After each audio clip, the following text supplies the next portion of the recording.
Olá, sejam todos bem-vindos. Estamos de volta com a programação normal aqui do nosso canal do YouTube. Já fechamos a nossa turma lá na Academia Bocó. Se você perdeu essa oportunidade, não deixe de me seguir nas outras redes sociais para saber quando que daqui a muito tempo novas vagas serão abertas, combinado?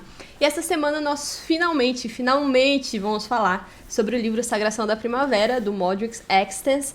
Bom, finalmente porque eu estou referenciando esse livro faz bastante tempo, principalmente desde que a gente conversou, desde que a gente fez aquela nossa leitura conjunta de Doutor Fausto, do Thomas Mann.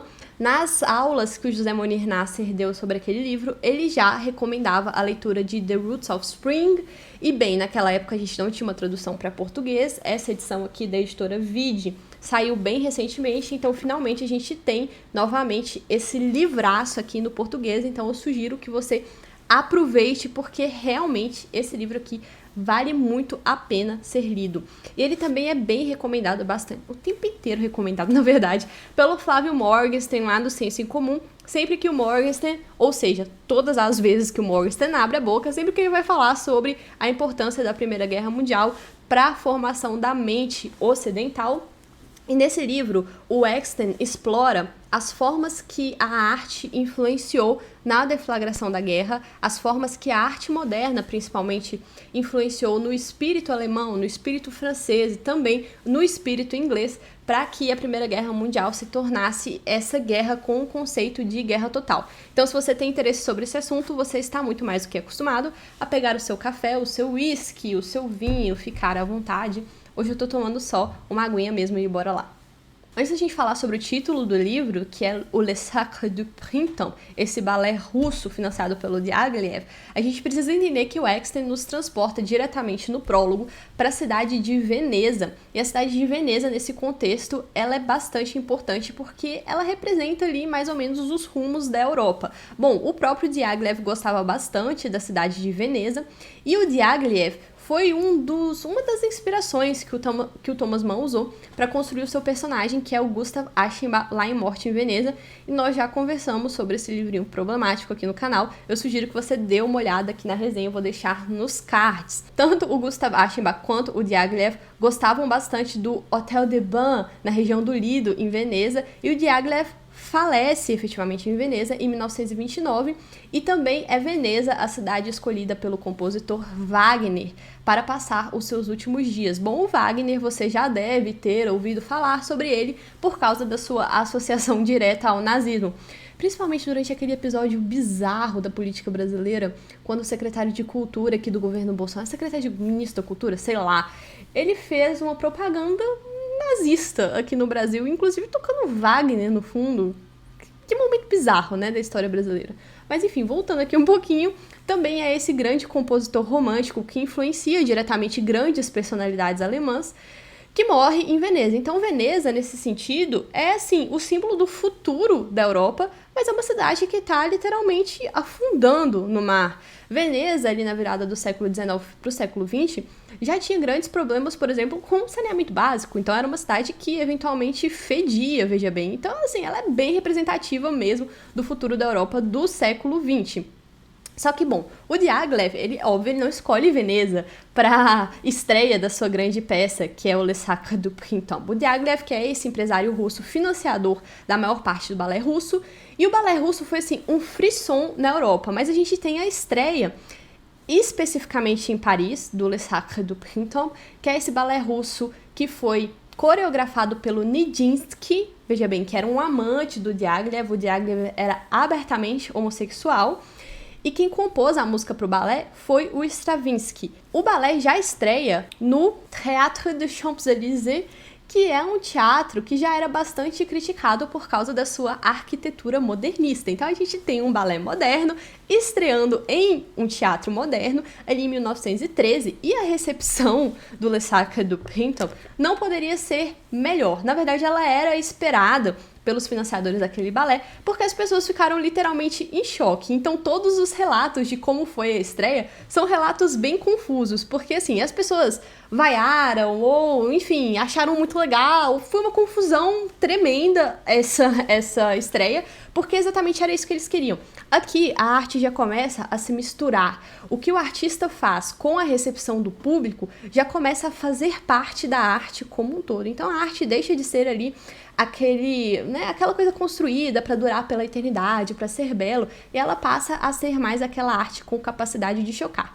Se a gente hoje for ver, né, na verdade, o Ballet Les Sacres du Printemps, a gente já consegue perceber que aquela coreografia e aquela música são mesmo um pouquinho disruptivas, ainda que a gente já esteja contaminado pela modernidade, ainda que a gente já esteja contaminado ali pela Anitta, pelo Luísa Sonza, ainda assim a gente consegue perceber que aquilo ali não é muito parecido com os balés clássicos que nós estamos acostumados a ver.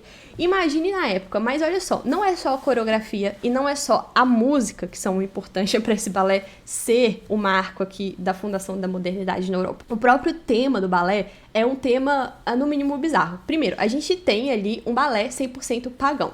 A gente tem a exaltação da primavera. Então, o ato 1 é a primavera. Na verdade, o subtítulo do balé é o quadro da Rússia pagã, olha só. E ali no ato 1, que é a erupção da primavera, a gente tem essa erupção no sentido bastante primordial, no sentido bastante primitivo mesmo de natureza, que nós já estamos conversando aqui há algum tempo, desde que a gente foi apresentado ao livro Sexual Persona, da Camille Paglia. Esse sentido Catonian, esse sentido catoniano mesmo, assim, de uma natureza bastante primitiva. A erupção da primavera, apesar de muito bela, você imagine, assim, a força que a primavera tem que ter para aparecer depois do inverno russo, que congela a Terra uns bons centímetros ali para baixo. Inclusive tem ali o permafrost, que é uma terra que nunca descongela. Então o inverno tem que vir com uma força realmente arrebatadora, e é isso que o ato 1 procura demonstrar. Essa força destruidora, mas criativa, que a primavera tem a oferecer para nós. Só que no ato 2, aí a gente tem assim o ápice do balé, que é o sacrifício da vítima. A gente tem o sacrifício de uma vítima pagã aqui nesse balé, e essa vítima, ela se voluntaria. Aqui o Exten até resgata pra gente um conceito nietzschiano, que é o conceito da contraposição entre Eros e Thanato. Eros, que é o deus do amor, ou seja, o deus da criação, o deus da volúpia e tudo, o deus da beleza, e o Thanato, eles são irmãos, olha só, e o Thanato, que é o deus que fazia a transição entre o mundo dos vivos e o mundo dos mortos. Eu vou até conferir se é efetivamente isso, se estiver errado, eu deixo a correção aqui no vídeo para vocês. Mas ele resgata esse conceito nietzschiano dessa contraposição ali, que é exatamente isso que esse balé significa. A gente tem a representação do nascimento da vida em uma euforia danada, mas que vai culminar em um grande sacrifício, mas ao mesmo tempo esse sacrifício significa ao mesmo tempo morte. Bom, e tudo isso acontece em Paris, né? Não poderia deixar de ser Paris, porque Paris sempre foi essa cidade cosmopolita, sempre foi essa cidade dos sonhos, essa cidade que conseguia reunir ali todos os tipos de artistas, das mais diversas linhas de produção, os expressionistas, os futuristas, tudo estava concentrado ali em Paris, que era essa cidade que recebia bastante todas essas pessoas de fora. Um dos conceitos principais sobre Paris que o Exten explora é que, pelo fato de receber bastante influências de fora, Paris produzia, de fato, pouquíssima coisa que era dela mesmo, sabe? Isso é importante para a gente perceber que os franceses, nesse ponto aqui da história, estavam bastante, assim, meio que indo com a maré. Tanto que esse balé russo foi uma euforia, assim, na Europa como um todo, mas principalmente na França. Já aqui, o Exten coloca pra gente, em contraposição, a cidade de Berlim. Então a gente tem aqui Paris, olha só, que representa toda essa força revolucionária. Mas olha só, não no sentido revolucionário que nós estamos acostumados a lidar, de revolução marxista, não sei o que tem, socialista, contra os padrões estabelecidos das classes burguesas, não. A gente tem aqui um sentido revolucionário muito mais ali dos enciclopédias ecoando na cabeça das pessoas, sabe? O sentido revolucionário, assim, que eu tenho que eliminar as restrições à personalidade humana. E eu preciso criar uma moralidade sem sanções e sem obrigações. Então era nesse sentido de tirar todas as amarras que estavam prendendo os seres humanos. E é por isso que o Le Sacre du Printemps, nesse ponto específico, e o Nijinsky, e o Diaghilev, e o Stravinsky, essas pessoas que eram responsáveis por, enfim, chocar a sociedade nesse ponto, eles conseguiam usar o toque erótico de uma forma muito eficaz para promover, assim, essa revolução da moral. Porque o Nijinsky, ele chocava, por exemplo, porque ele usava uns colanzinhos, assim, que eram, enfim, o horror ali na época, né? A gente fica imaginando, bom, o Nijinsky era um Ney Matogrosso da época, assim, e, enfim, hoje em dia isso não choca nem um pouquinho, mas é claro que na época chocava bastante. Mas em contraposição, a gente tem ali Berlim. A gente precisa lembrar, veja só, que a Alemanha, ela foi unificada muito recentemente na história do mundo. Em contraposição aos estados modernos, à França, por exemplo, à Inglaterra, a Alemanha só foi unificada em 1870 pelo Otto von Bismarck, um grande general alemão. E olha só, entre 1870 e 1933, que foi a ascensão do nazismo, a eleição do partido nazista, a gente tem só 50 anos. Então é claro que a força do Otto von Bismarck, que é uma força que vai repercutir, inclusive, lá no final, lá na criação do nazismo. E se você tem um pouco mais de interesse sobre a formação da Alemanha como um Estado moderno, essa parte mais histórica mesmo, mais carregada de história, eu vou recomendar um livro que, enfim, como todo livro de historiadores modernos, modernosos, precisa ser lido com um pouquinho de cautela. Esse aqui é um livro recente, salvo engano foi publicado em 2003, mas que, se você quer se aprofundar um pouco, é um livro interessante, que é esse aqui, ó, A Chegada do Terceiro Reich, do Richard G. Evans. Na verdade, é uma trilogia que fala sobre a chegada do Terceiro Reich, sobre o ápice do nazismo e depois sobre a queda do nazismo, mas eu li só esse primeiro aqui porque, enfim, eu não tenho muito interesse em saber, né, do nazismo. A gente já leu bastante, já viu muita coisa, e sobre a queda do nazismo ainda não chegamos lá. Mas tem alguns problemas, sim, nesse livro, mas não serão problemas que vão te atrapalhar muito na leitura, é só você ler com um pouco de cautela. E aqui esse livro explora, assim, de forma mais histórica mesmo, a construção ali desse movimento pré-guerra, dessa unificação da Alemanha, a formação dos partidos, do Partido Social Democrata, enfim, do Partido de Centro, da expulsão da Igreja Católica já no início aqui dessa capenga democracia alemã que precedeu o nazismo, certo? Então, é um livro interessante, caso você tenha um pouco mais de interesse. E, ao mesmo tempo que a Alemanha não estava unificada, ela não estava industrializada. Ela estava em um período ali pré-industrial mesmo. A Alemanha estava super dividida em feudos. A gente tinha grandes estados, que era a Saxônia e a Bavária, que conseguiam se impor frente à Prússia. Mas essa industrialização aconteceu de uma forma muito rápida. Berlim era a capital da Prússia, mas, olha só, era uma cidade com pouquíssimos habitantes. Enfim, a gente vê Berlim se tornar uma capital mesmo, literalmente do dia para a noite. Então, houve uma migração em massa dos campos para a cidade, esse movimento de urbanização. Isso foi feito de uma forma muito rápida. Então, a Alemanha sempre ficou com essa sensação assim de estar atrasada, de estar correndo atrás do prejuízo. E eles sempre se contrapuseram a tudo que vinha da França, porque, enfim, a Alemanha e a França têm uma rivalidade eterna, os caras estão brigando desde sempre, os caras estão brigando desde a formação da França. Ali a gente tem os primeiros reis católicos franceses, ali depois da queda do Império Romano, já nos anos 800, 600, assim, fazendo guerra ali na Saxônia contra os pagãos saxãos e tudo. Então a galera tá brigando tem um tempo razoável, e eles se odeiam desde sempre, eles se amam desde sempre, se odeiam desde sempre, tem uma cidade assim colada na outra, é impressionante. E a Alemanha buscava se contrapor a essa ideia de civilisation française e também se contrapor a essa ideia da paz britânica, que era uma paz imposta à força, assim como a paz romana. Então, a Alemanha e Berlim representavam aqui essa ideia de progresso, essa ideia de rompimento aqui com essas instituições pré-estabelecidas por essas potências imperialistas e o surgimento de algo novo. Também a gente tem de novo essa contraposição a algo de tradicional, mas um tradicional muito mais primitivo, muito mais profundo do que só restabelecer essas instituições tradicionais e tudo. Essa tentativa de contato com o primordial, com o elemental, sabe? Essa coisa mais pagã mesmo da história. Em contraposição à ideia de progresso, à ideia de futuro e à ideia do tecnicismo que sempre permeou essa industrialização rápida da Alemanha. E aqui, também a Alemanha, o fim de século na Alemanha, o Axton conta aqui pra gente, foi um fim de século bastante revolucionário no que tange a moralidade burguesa e no que tange as pré-definições sexuais ali da época. A gente tem a grande ópera do Strauss, que é a Salomé, que inclusive aparece em Doutor Fausto, do Thomas Mann, que conta a história da Salomé, que pede a cabeça do João Batista, porque o João Batista não quis satisfazer a sua luxúria. Então, assim, isso estava super na moda. A gente tinha peças exaltando prostitutas e tudo, exatamente porque essa ideia de civilização era uma ideia francesa. Então, a gente precisava ali tirar as amarras da civilização para ver o que apareceria ali na natureza do ser humano. Aqui, o Axton menciona uma frase do Hermann Hesse que eu achei bastante interessante. Ele afirma que a guerra é uma questão de vida e não de morte. Então a guerra era uma forma de arte.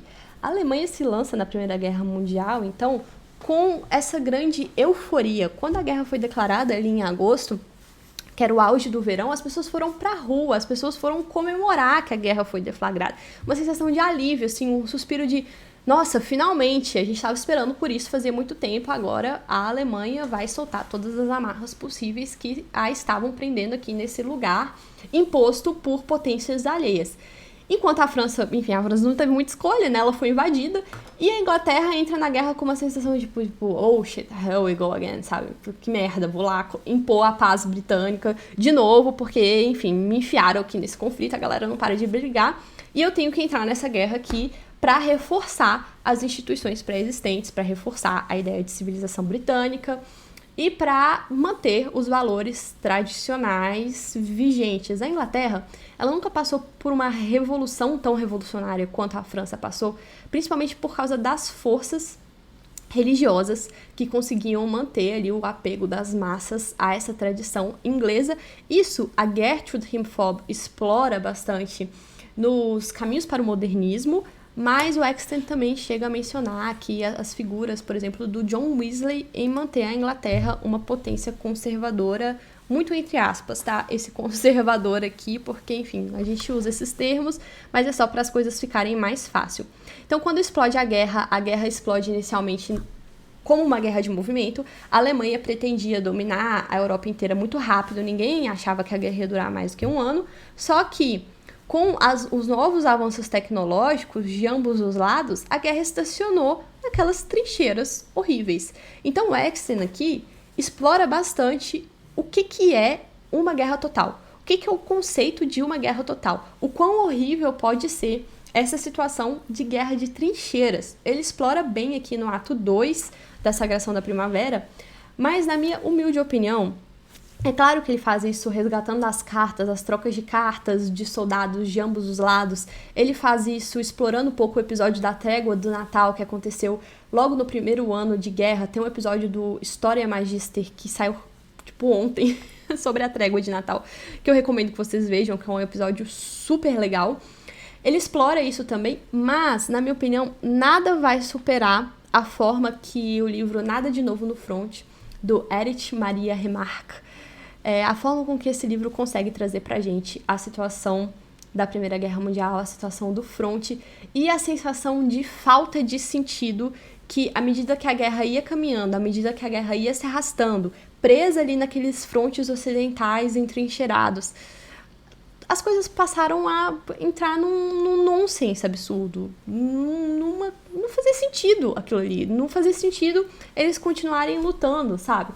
Então, Nada de Novo no Front explora isso. A gente vai ter resenha dele aqui no canal. Provavelmente vai ser a próxima resenha. Mas não é um livro que eu recomendo que vocês leiam durante esse período feliz, que é o período natalino. É um livro que eu tinha esquecido o quão ruim ele podia ser. Não gosto muito desses assuntos de guerra, assim. Eu não gosto de ver filme de guerra. Ai, eu fico com uma sensação ruim desde que eu era pequena. Eu nunca gostei. Meu pai adorava ver filme de guerra. Às vezes eu assistia, assim, sem querer. E ficava com aquilo ecoando na cabeça. E até hoje me faz me sentir um pouco mal. Mas o que a gente precisa entender aqui sobre esse ato 2 é que o Axton apresenta a Inglaterra como essa potência conservadora, então a Inglaterra representando aqui nesse conflito a ordem do mundo, até porque a cultura inglesa ainda era bastante fundada na ideia de verdade, ainda que as pessoas buscassem verdades diferentes. Isso quem mostra pra gente com muita sabedoria, claro, é o Chesterton, tanto em Ortodoxia quanto no livro dele que chama Hereges. Ainda que as pessoas buscassem verdades diferentes, elas ainda buscavam ali algum tipo de verdade. Ou seja, o bem e o mal ainda existiam. Enquanto a força romântica na Alemanha já tinha desconstruído essas ideias de bem e mal, certo? Não importava muito bem pelo que você estava lutando, desde que você lutasse com muita garra, com muito fervor. E para os alemães, a guerra deveria mudar o mundo. A guerra representava ali o caos de onde surgiria uma primavera, de onde surgiria algo novo, ainda que essa primavera levasse ali no sacrifício da vítima, ou, enfim, no sacrifício de várias vítimas, que foi o caso da Primeira Guerra Mundial, né, de milhares e milhares de vítimas. Eu só quero reforçar aqui, que eu sempre recomendo para vocês acompanhar essas partes de história com o grande livro que é o History of the World Map by Map, da DK, né? Eu sempre mostro esse livro aqui pra vocês, porque pra mim não existe livro melhor para que você acompanhe os mapas e a formação aqui por exemplo, aqui a gente tá falando sobre a formação da Alemanha, a gente tem a figura do Otto von Bismarck, que vocês não estão vendo aqui, mas estão aqui no cantinho atrás da minha câmera, e aqui, com a deflagração da Primeira Guerra Mundial, a gente também tem uma visualização bem legal dos frontes. Então, a hora que eu tava lendo sobre os campos de Flandres, ou Verdun e tudo, eu vim aqui procurando do que eles estavam falando, sabe? Então, a gente tem aqui as trincheiras do fronte ocidental e fica muito mais fácil a gente entender do que ele tá falando quando a gente tem essa visualização gráfica. Então, primeiro a gente tem a guerra de movimento, mas depois a gente tem a guerra de trincheira. Vivo recomendando esse livro para vocês. Vou deixar de novo, mais uma vez, aqui na descrição. Então, os alemães vão desse conceito de euforia total à histeria total. Vou recomendar também um filme que provavelmente vocês conhecem, que é o 1917, que é um filme recente que também consegue demonstrar pra gente aqui como que foi, o que foi essa guerra total e o porquê que essa guerra total leva à ideia da geração perdida, a ideia de que a Alemanha perdeu, sim, a Alemanha perdeu a guerra de trincheiras, mas ela ganhou a guerra cultural. Aquele sentimento alemão, aquele sentimento romântico alemão, aquele sentimento de que essas instituições pré-estabelecidas foram as responsáveis por uma guerra que ninguém conseguiu encontrar sentido depois que a guerra terminou, esse sentimento bastante alemão mesmo dominou não só a Alemanha, mas assim, todos os países da Europa. E é exatamente por isso, ou talvez em grande parte por causa disso, que o romance Nada de Novo no Front, que foi um romance construído para ser um best-seller, ele pode ser considerado o primeiro best-seller da modernidade, fez muito sucesso, tanto na Inglaterra, quanto na França, quanto nos Estados Unidos. E aqui, ele explora uma figura americana muito interessante, que é o Charles Lindbergh, uma figura que aparece depois do final da guerra, uma figura que aparece em 1927 e que foi o primeiro ser humano a cruzar o Atlântico de avião sozinho. Ele chega em Paris e esse feito dele é, assim, comemorado como os grandes feitos dos imperadores do passado eram comemorados. Esse civil americano foi elevado, assim, à categoria de herói nacional por onde ele passava. Alemanha, França, Inglaterra, ele visitou um monte de lugar, as pessoas queriam tocá-lo, as pessoas queriam destruir o avião dele, assim, ele era realmente uma sensação, ele se transformou em uma puta celebridade. A mídia acompanhou, uma recém-criada mídia de massas acompanhou essa eclosão dessa celebridade, mas ele também aqui, eu acredito que o Exton usa a figura do Charles Lindbergh para mostrar que o futuro vem ali da América, certo? Que a Alemanha ganha o coração da Europa e da América culturalmente, mas a América passa a ser o farol do mundo. Tanto que, quando a gente reencontra o Diaghilev nesse livro aqui, e os bailarinos russos, eles estão completamente esquecidos, porque o jazz americano já chegou, a música negra americana já chegou na Europa, tudo aconteceu muito rápido. Então, em um período, assim, de 10 anos, o balé russo já havia se transformado em uma coisa tradicionalíssima, em uma coisa, assim, que... Quem eram esses bailarinos russos, certo? Eles eram representantes ali de instituições arcaicas do czarismo que já deveriam ter ficado para trás há muito tempo. Então as coisas andaram muito rapidamente. uma guerra que inicialmente tinha sido construída para ser esquecida, então depois que acabou a Primeira Guerra, todo mundo acabou com uma sensação de ufa, ninguém acabou comemorando que acabou, foi imposto ali o Tratado de Versalhes para a Alemanha de uma forma absurda também e tudo, mas isso ressurge ali na geração da década de 20, isso ressurge com esse sentimento alemão bastante aflorado, e quem vai explorar bastante o sentimento de desintegração que permeia são, é claro, os regimes fascistas, os regimes nazistas e os regimes comunistas, e aqui, não poderia deixar de ser, o Extant foca aqui na ascensão do regime nazista. De novo, a ascensão do regime nazista para o Extant é como se fosse uma segunda primavera que ia culminar, enfim, no sacrifício de uma grande vítima. Por quê? Na cosmovisão nazista, não havia espaço para piedade, para compaixão, e não havia espaço para coisas, por exemplo, como o Sermão da Montanha. Isso aqui tudo se torna uma tradição cristã que deveria ser superada. Tanto que o Nada de Novo no Front é proibido pelos nazistas, porque faz nascer em você uma ideia de piedade que não poderia ser suportada pelos nazistas. E olha, em 1933, o Goebbels diz o seguinte: há duas maneiras de fazer revolução, entre aspas. Você pode continuar atirando na oposição com metralhadoras até que eles reconheçam a superioridade intelectual das armas.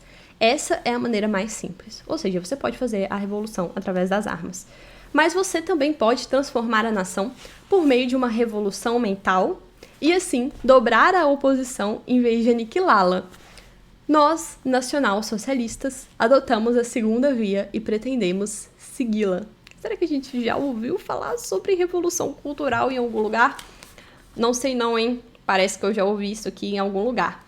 E lá no final da guerra, lá em 1945, quando tudo já estava acabado mesmo, quando a Alemanha foi destruída durante a Segunda... Foi literalmente destruída. A Alemanha, por causa dos bombardeios dos aliados, ela foi jogada no chão mesmo, e principalmente as principais cidades.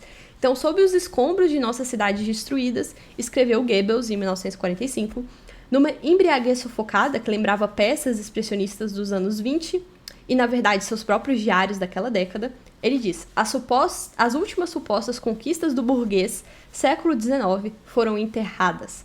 Junto com os monumentos da cultura, desmoronam também os últimos obstáculos para o cumprimento de nossa tarefa revolucionária. Agora que tudo está em ruínas, somos obrigados a reconstruir a Europa.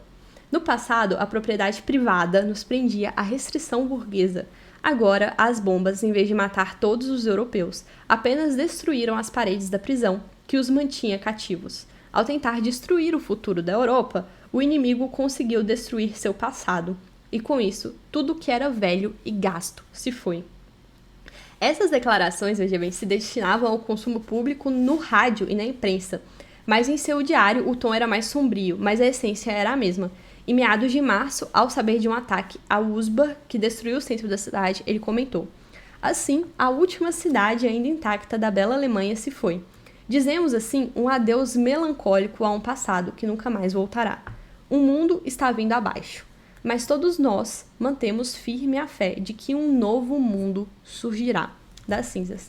Eu não sei vocês, mas esse discurso aqui do Goebbels, principalmente no final da guerra, me parece um discurso muito parecido com o nosso personagem maravilhoso aqui de Os Demônios, do Dostoiévski, um personagem que, enfim, a gente nunca conseguiu abandoná-lo de forma total, que é o Piotr, não é mesmo? O Piotr, que eu cheguei a compará-lo ao próprio diabo ali quando eu li Os Demônios, ele, no final, ele fala: olha, a gente vai colocar fogo em tudo, simplesmente pelo prazer de ver as coisas queimando, e uma vez que elas tenham queimado, a gente pode reconstruir tudo do zero. Então, a gente tem aqui um padrão nessa mentalidade revolucionária dessas pessoas que podem ser literalmente equiparadas a demônios, que eu vejo tanto no Goebbels quanto no personagem do Dostoiévski, Os Demônios. Bom, é provável que semana que vem nós tenhamos o Nada de Novo no Front, mas agora seguimos aqui com a nossa programação normal no YouTube e eu vejo vocês nos próximos vídeos.